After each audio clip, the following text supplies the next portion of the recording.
వాగీషాద్యా సుమనసః సర్వార్థానాముపక్రమే యం నత్వా కృతకృత్యా స్యుః తం నమామి గజాననం. రామాయ రామభద్రాయ రామచంద్రాయ వేధసే రఘునాథాయ నాథాయ సీతాయాః పతయే నమః. రోజులు దగ్గరికి వస్తున్న కొద్దీ ఉత్సాహం ఉరకలేస్తోంది. అంటే మనస్సులో భావన ఎలా ఉంది అంటే, మన ఇంట్లో ఒక పెళ్లి జరిగితే, మన ఇంట్లో ఒక ఉత్సవం జరిగితే ఎంత సంతోషంగా ఉంటామో అంతకంటే ఎక్కువ సంతోషం అయోధ్య రామ పట్టాభిషేకం జరుగుతున్నందుకు ఉందండి. ఇది ప్రతి ఒక్క హిందువు ఇది భావించాలి. అందుకే రోజు వినండి, తప్పకుండా వినండి. ఈ రోజులన్నీ కూడా రామనామస్మరణతో గడిచిపోయేట్టుగా భావన చెయ్యండి. నిన్నటి రోజున మీకు నేను రాముడి యొక్క అవతారం ఎప్పుడొచ్చింది అనేటువంటి విషయాన్ని స్పష్టంగా చెప్పడం జరిగింది. ఇక ఈరోజు రాముడి యొక్క అవతారం వచ్చిన తర్వాత రాముడు జీవితంలో పెళ్లి కాక పూర్వం రామచంద్రమూర్తి సాధించినటువంటి అద్భుతమైనటువంటి కార్యం. ఇక్కడ గుర్తుపెట్టుకోండి, రామావతారం వచ్చింది రెండు ప్రయోజనాల కోసం. ఒకటి, మానవ తత్వాన్ని ఈ జగత్తుకు చెప్పటం కోసమే వచ్చాడు. రెండవది, లోకాన్ని పీడిస్తున్నటువంటి లోకకంటకుడైనటువంటి రావణాసురుడి యొక్క సంహారం చేయటానికి రామచంద్రమూర్తి వచ్చాడు. రావణుడు స్వయంగా గొప్ప శివభక్తుడు. తన తపో సాధన వల్ల వరాలను పొందినటువంటి వాడు. రావణ వధకి ఉపాయం ఆలోచించాలి అని వైకుంఠంలో, ఊర్ధ్వలోకాల్లో అందరూ కూడా ఒక నిర్ణయం చేసుకున్నారు. ఒక్కటి తెలుసుకోవలసింది ఏమిటి అంటే, లక్ష్యం ఏర్పడితే ఆ లక్ష్య సిద్ధికి దారి కూడా అదే కనిపిస్తుంది. ముందు నువ్వు ఏర్పరచుకోవలసింది ఒక లక్ష్యం. ఇది ప్రతి ఒక్కరు గుర్తుపెట్టుకోవాలి. ఇక్కడ ఒక విషయం మీరు గుర్తుపెట్టుకుంటే ఏంటంటే, రామ జననమే కాలే, కానీ రావణ వధ కోసం ఒక ప్రణాళిక ఊర్ధ్వలోకాలు చేశాయి.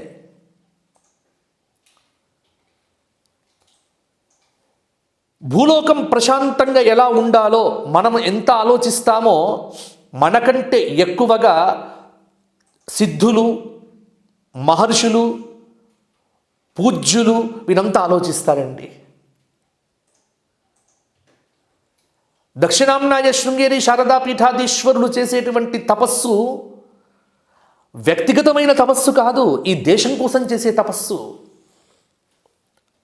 ఇవాళ రామజన్మ భూమి కోట్లాది హిందువుల యొక్క లక్ష్యంతో లక్ష్యసిద్ధి జరుగుతోంది అంటే దాని వెనక మహనీయుల తపస్సు దాగి ఉందండి.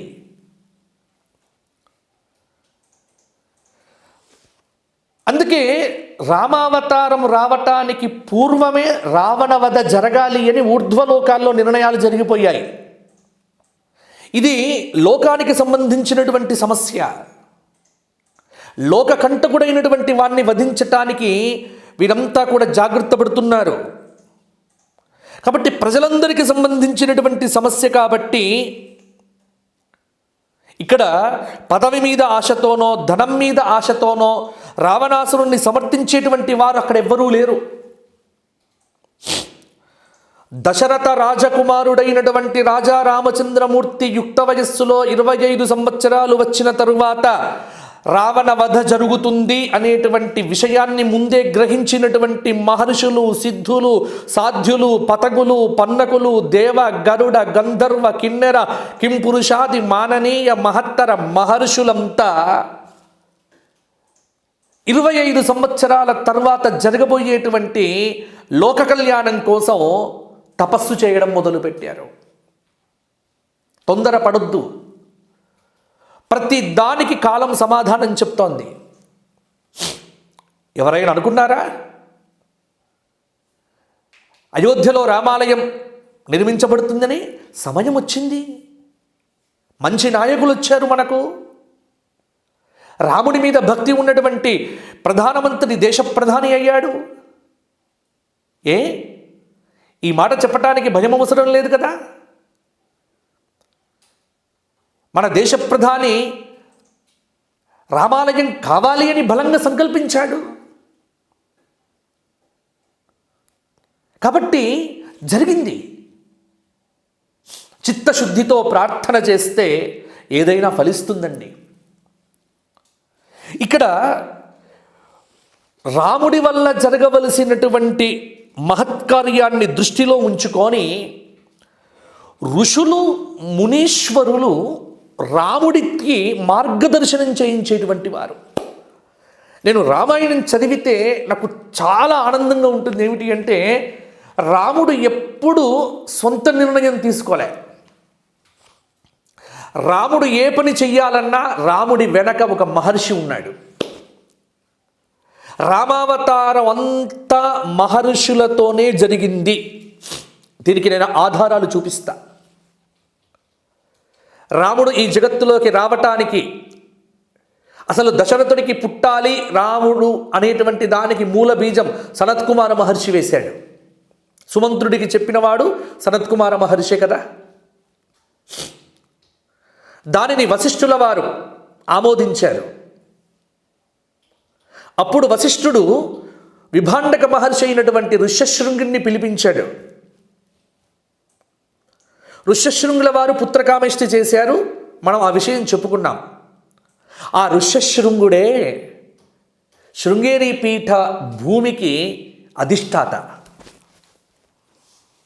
ఒక గొప్ప విషయం ఏంటంటే, రామావతారానికి కారణభూతమైనటువంటి ఋష్యశృంగ మహర్షి తపస్సు చేసినటువంటి ప్రదేశమే శృంగేరి. కాబట్టే ఈ రోజున కూడా రామాలయ దివ్య ధామానికి ముహూర్త నిర్ణయంలో కావచ్చు, ధార్మిక విషయంలో కావచ్చు, దేశ ప్రధానికి అందరికీ మార్గదర్శనం చేస్తున్నటువంటి వారు దక్షిణాంనాయ శృంగేరి శారదా పీఠాధీశ్వరులు జగద్గురువులు భారతీ తీర్థ మహాస్వాముల వారు, శ్రీ శ్రీ శ్రీ విధుశేఖర భారతీ మహాస్వాముల వారు.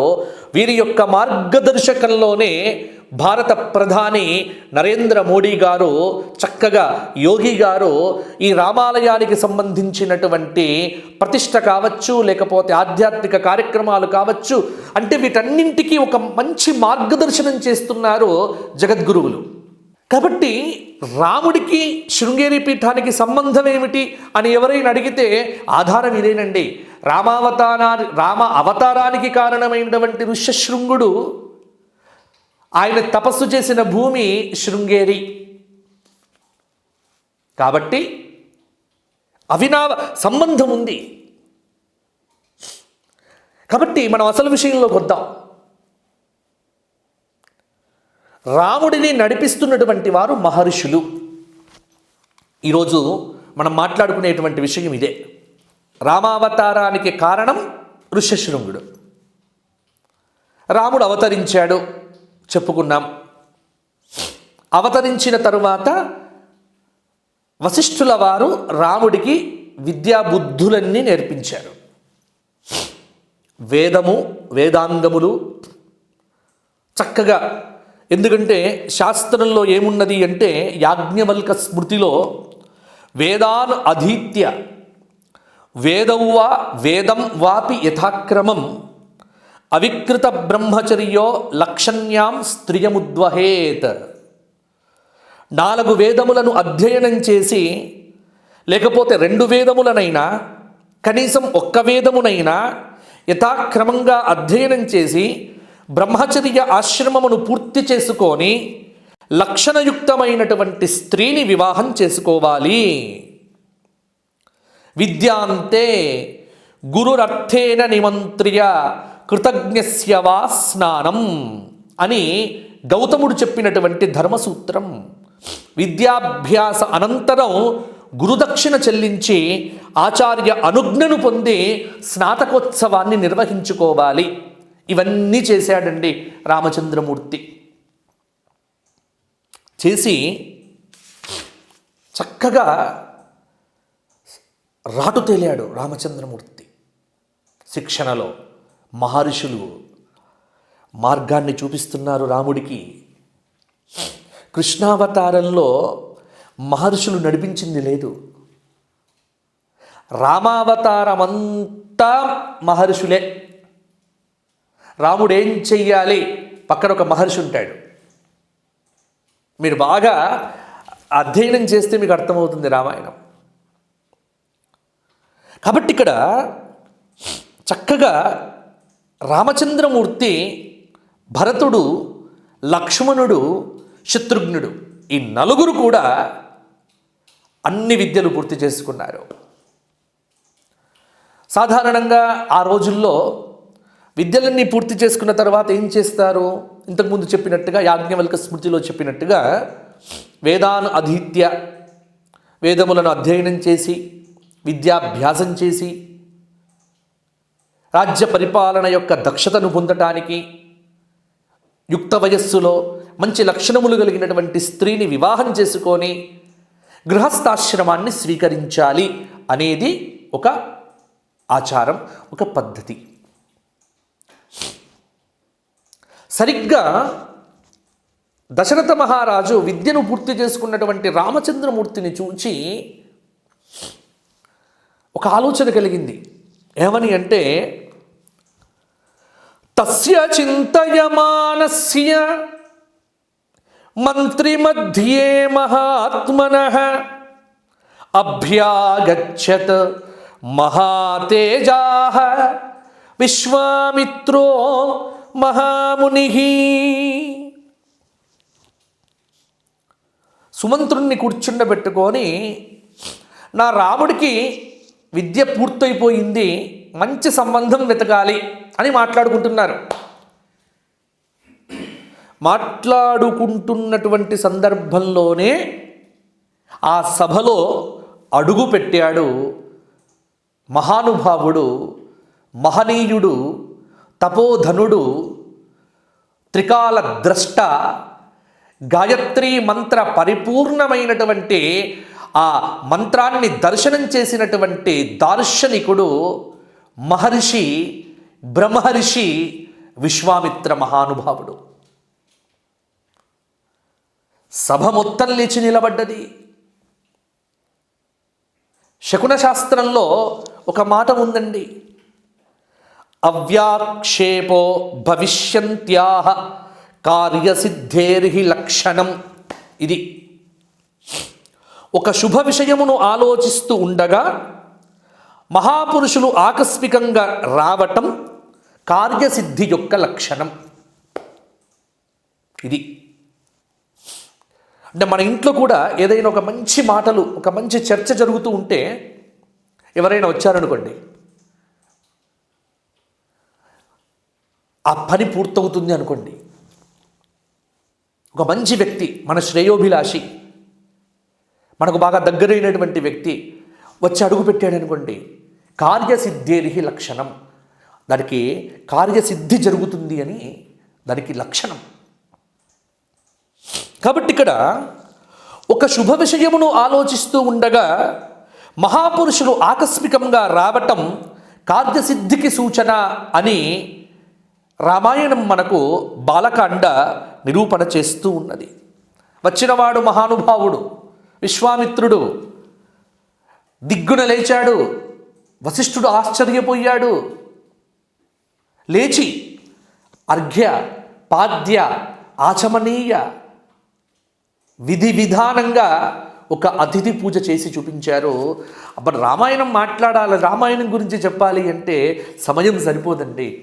ఎందుకంటే ఎక్కడికో ఎన్ని విషయాలు వస్తాయి అంటే, ఇక్కడ రామాయణంలో అతిథి పూజ గురించి తీసుకుంటే ఎన్ని చోట్లనండి అతిథి పూజ, ఎన్ని చోట్ల అతిథి పూజ గురించి మాట్లాడారు. ఇక్కడ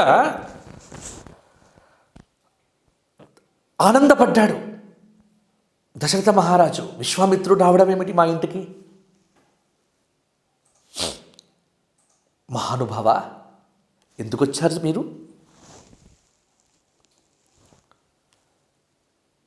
మీరు రావటానికి ఏదో కారణం ఉండి ఉంటుంది.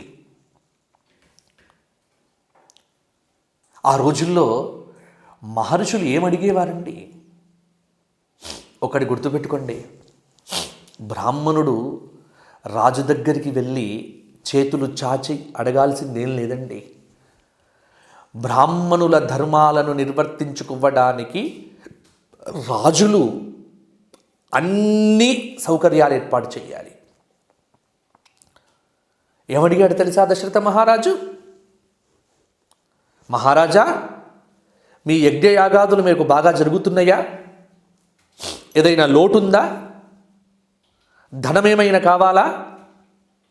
ఏమైనా ఇబ్బందులుంటే ఆ ఇబ్బందులన్నీ నేను తీర్చేస్తాను. ఎందుకంటే మీరు ధర్మకార్యం చెయ్యాలి, ఆ ధర్మకార్యానికి మేము అండగా నిలబడాలి. తద్వారా ఈ విశ్వమంతా, ఈ ప్రజలంతా ఆనందంగా ఉంటారు.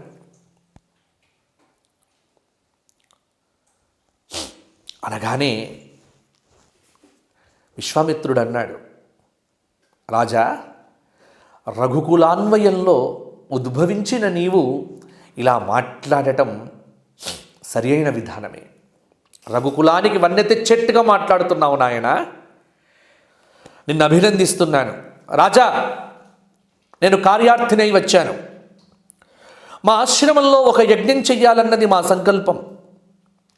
నేను తలపెట్టినటువంటి విశ్వశాంతి కళ్యాణ మహాయజ్ఞంలో ఎప్పుడూ ఆటంకాలే కలుగుతూ ఉన్నాయి. మా యజ్ఞం నిర్విఘ్నంగా కొనసాగాలి అంటే మీ రాముడిని నాతో పంపాలి అన్నారు. ఆ మాట వినగానే దశరథుడు సింహాసనం నుంచి కింద పడి మూర్ఛపడ్డాడండి. నా రాముడిని పంపించాలా? అదిలా సాధ్యమవుతుంది? వ్యామోహం, పుత్ర వ్యామోహంలో మునిగిపోయాడు. వెంటనే దశరథ మహారాజును వశిష్ఠుల వారు వచ్చి తట్టి లేపి, ఏమిటి మహారాజా ఈ స్థితి? ఇక్కడ చాలా రామాయణాలు చాలా రకాలుగా వర్ణన చేశాయి. సరే, మనం ఎన్ని రామాయణాల గురించి మాట్లాడుకున్నా కూడా మనం ఇది చెప్పుకోవాలి అంటే ఖచ్చితంగా నేను చెబుతున్నాను, వాల్మీకి రామాయణమే ప్రమాణం. కొన్ని ఇతర రామాయణాలలో దశరథుడు మహర్షి, నా జీవితపు చరమాంకంలో నేను ఈ పుత్రుణ్ణి కన్నాను. ఎందరో దేవతల యొక్క అనుగ్రహం వల్ల ఈ బాలుడు 14 సంవత్సరాల వాడయ్యాడు. సుకుమారుడు. వాల్మీకి రామాయణంలో చెప్పే మాట ఏమిటో తెలుసా? ఊన షోడశ వర్షోమే రామో రాజీవలోచన నా యుద్ధ యోగ్యతామస్య పశ్యామి సహ రాక్షసై. ఏమి శ్లోకం అండి! ఊన షోడశ వర్షో మే రామో రాజీవలోచన. ఎన్ని వ్యాఖ్యానాలండి ఇక్కడ! 16 సంవత్సరములు నిండని సుకుమారుడే, పాలు కారేటువంటి పిల్లవాడే. దీనికి ఒక అద్భుతమైనటువంటి వ్యాఖ్యానం ఒక మహానుభావుడు చేశాడండి. అది చదువుతుంటే నా కళ్ళకు అప్రయత్నంగా ఆ పాండిత్యము, ఆలోచన, ముఖే ముఖే సరస్వతి. అందుకే రామాయణం ఎవ్వరు చెప్పినా వినండి, ఎందుకంటే ముఖే ముఖే సరస్వతి. ఒక్కొక్క వ్యక్తి ఒక్కొక్క రకంగా చెప్పగలడు. అదే రామాయణం, అదే కథ, కానీ భావాలు అందంగా చెప్పగలరు కొంతమంది. ఒక వ్యాఖ్యాత రాస్తాడు, ఊన షోడశ వర్షోమే రామో రాజీవలోచన. సాధారణంగా ఎవరైనా వచ్చి మీ పిల్లవాడిని ఇలా పంపించండి అంటే ఒక తండ్రి ఎలా మాట్లాడతాడు అంటే, కమలముల వంటి కన్నులు కలిగినటువంటి నా కుమారుణ్ణి నీతో పంపించాలా అని ఎవరైనా మాట్లాడతారా? సాధారణమైనటువంటి భాషలో అలా మాట్లాడితే ఏమనుకుంటారు? ఇంకెవరికి లేవా కమలం వంటి కన్నులు, నీ కొడుక్కే ఉన్నాయా, ఇంత పొగడదేమిటి అని. ఇప్పుడు సొంత కొడుకుని గురించి తండ్రి ఎప్పుడూ కూడా పొగడకూడదు. కొడుకు ముందర అస్సలు పొగడకూడదు. పొగిడాము అంటే అయిపోయినట్టే.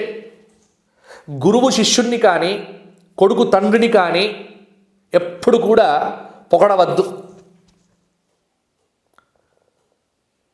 అందుకే పెద్దలు చెప్తారు, ఎక్కువగా పొగడతలు పనికిరాదు, పాడవుతారు పొగిడితే. ఇక్కడ విశ్వామిత్ర మహర్షికి దశరథ మహారాజు చెప్పేటప్పుడు ఊనషోడశ వర్షో మే రామో రాజీవలోచన నా యుద్ధయోగ్యతాం అస్య పశ్యామి సహ రాక్షసై. కమలముల వంటి విచ్చుకున్న నిగారింపు కలిగినటువంటి విశాల నేత్రుడైనటువంటి రామచంద్రమూర్తికి ఇంకా 16 సంవత్సరములు కూడా నిండలేదు నాయనా అని అర్థం. దీనికి భావార్థం ఒక ఆయన రాసినాడు. అలా చెప్పటంలో అంతరార్థం ఉంది, విశేషార్థం ఉంది. సాధారణంగా కమలముల వంటి కన్నులు, రాజీవలోచన అనేటువంటి విశేషణం, దానికి కారణం ఏమిటి అంటే, కమలము సూర్యోదయం కాగానే విచ్చుకుంటుంది, కమలము సూర్యాస్తమయం కాగానే ముడుచుకుంటుంది. మీరు గమనించండి, కొలనుల్లో ఉన్నటువంటి సరస్సుల్లో ఉన్నటువంటి కమలములు సూర్యోదయం కాగానే పద్మమిత్ర అని సూర్యుడికి పేరు. పద్మములు ఎలా వికసిస్తాయి? సూర్యుడు రాగానే, సూర్యోదయం కాగానే కమలం వికసిస్తుంది. సూర్యాస్తమయం కాగానే కమలం ముడుచుకుంటుంది. అలాగే కమలము వంటి నేత్రములు కలిగిన అని చెప్పటంలో విశ్వామిత్రుడికి అంత వర్ణన చేసి దశరథ మహారాజు ఎందుకు చెప్పాడు అంటే అర్థం చేసుకోండి. ఏమిటి అంటే ఏమీ లేదు. మా రాముడు సాయంత్రం 6 అయిందంటే నిద్ర కాగడు. పసికూన పసిపిల్లవాడు. సూర్యాస్తమయమైంది అంటే నిద్ర కాగనటువంటి చిన్న పిల్లవాడిని పట్టుకొని రాక్షసులతో యుద్ధానికి తీసుకువెళ్ళడం ఏమిటయ్యా? ఏమైనా బాగుందానికి ఇది చెప్పటం అంటే, చెప్పటంలో రామచంద్రమూర్తి యొక్క ఆ బాల్యమును, ఇక్కడ ఒక విషయం మీకు మనవి చేయాలి. ఏమిటి అంటే, అరుణ్ యోగిజీ మనకు రాముడి యొక్క విగ్రహాన్ని అయోధ్యలో ప్రతిష్టాపన చేయబోతున్నారు కదా. కర్ణాటకకు చెందినటువంటి అరుణ్ యోగిజీ, అతని పేరు అరుణ్ చార్య. అతను బాలరాముడి యొక్క విగ్రహాన్నే, అంటే విశ్వామిత్ర మహర్షి దగ్గరికి వచ్చినప్పుడు రామచంద్రమూర్తి ఎలా ఉన్నాడో, అంటే నేను ఇక్కడ చెప్తున్నాను కదా, ఊనషోడశ వర్షో మే రామో రాజీవలోచన, 16 సంవత్సరములు కూడా నిండినటువంటి వాడు. అంటే పెళ్లి కాకముందు రామచంద్రమూర్తి బాలరాముడిగా ఎంత సుందరంగా ఉన్నాడో ఆ సుందరమూర్తినే ఇవాళ అయోధ్యలో 22వ తేదీన ప్రతిష్టాపన చెయ్యబోతున్నారు. అందుకే ఈ ఘట్టం ఎందుకు నేను తీసుకున్నాను మీకు చెప్తున్నాను అంటే, ఇక్కడ వర్ణించేటువంటి వర్ణన మొత్తం కూడా రామాలయ విగ్రహానికి సంబంధించినటువంటి వర్ణన.